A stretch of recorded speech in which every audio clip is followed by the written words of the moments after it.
شخص کو کتنا قرآن پاک یاد ہونا ضروری ہے؟ جتنا نماز میں فرض ہے پڑھنا اتنا یاد ہونا فرض، جتنا نماز میں پڑھنا واجب ہے اتنا واجب۔ تلاوت قرآن کے لیے کم از کم کتنے تلفظ کی ادائیگی کا لحاظ ضروری ہے؟ یہ تلفظ ہے کتنے حروف کی ادائیگی کا لحاظ؟ دوسرے حرف سے یہ ممتاز ہو جائے، نمایاں ہو جائے، یہ لکھا ہوا ہے۔ لیکن یہ کہ جو قاریوں نے حرف کی صورتیں بیان فرمائی ہیں اس طرح نکالنے کی ہر ایک کو کوشش کرنی چاہیے، یعنی کہ اتنا قرآن درست ہو کہ جس کے بارے میں ما یجوز بہ الصلاۃ، جس سے نماز درست ہو سکے، یہ ہر ایک پر یہ لازم ہے، اتنا درست ہو۔ اب سین اور شین کا فرق نہیں کرتے، عین الف کا فرق نہیں کرتے، ہا حا کا بھی فرق نہیں کرتے، بھاری تعداد ایسوں کی جو فرق نہیں کرتے۔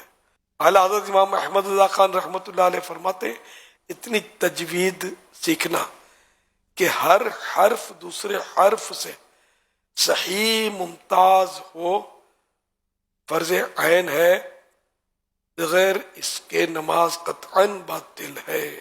کوئی بزرگ کرسی پر بیٹھے ہیں یا کوئی بھی شخص کرسی پر بیٹھے ہوئے ہیں، کیا زمین پر بیٹھ کر قرآن کریم کی تلاوت کر سکتے ہیں؟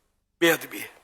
اگر کوئی قریبی کرسی پر بیٹھا ہوا ہے، کوئی زمین پر بیٹھے تلاوت کر رہا ہے، تو اب اگر کرسی پر بیٹھنے والا بیچارہ اپنی مجبوری سے بیٹھا ہے تو تلاوت کرنے والے کو چاہیے کہ کوئی اور جگہ چلا جائے، ہاں فاصلہ کر لے۔ مساجد میں اس وقت کرسیوں پر بیٹھنے کی کیونکہ تعداد بڑھ رہی ہے تو لوگ کرسی پر بیٹھ کر، جس کو نیچے بیٹھ کر نماز جو نہیں پڑھتے، جو کرسی پر بیٹھ کر نماز پڑھتے ہیں، تو یہ عموماً قرآن کریم بھی کرسی پر بیٹھ کر ہی پڑھ رہے ہوتے ہیں۔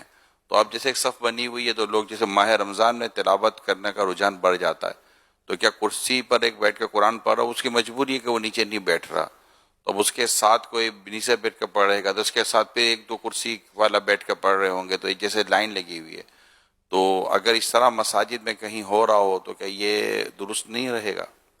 اصل در و مدار وہی ہے جو ارشاد فرمایا عرف کے اوپر ہے، تو بالکل ساتھ وہ بیٹھا ہوا ہے اس کے پاؤں کے پاس، تو اس کو دیکھ کے کوئی بھی تعجب کا کرے گا کہ یہ کیا ہو رہا ہے۔ تو اگر کچھ فاصلے پہ وہ بیٹھا ہوگا تو پھر اس سے وہ محسوس نہیں ہوگا کہ بے ادبی ہو رہی ہے، تو ایسے مقام پہ کچھ فاصلے پر وہ بیٹھ کر پڑھے۔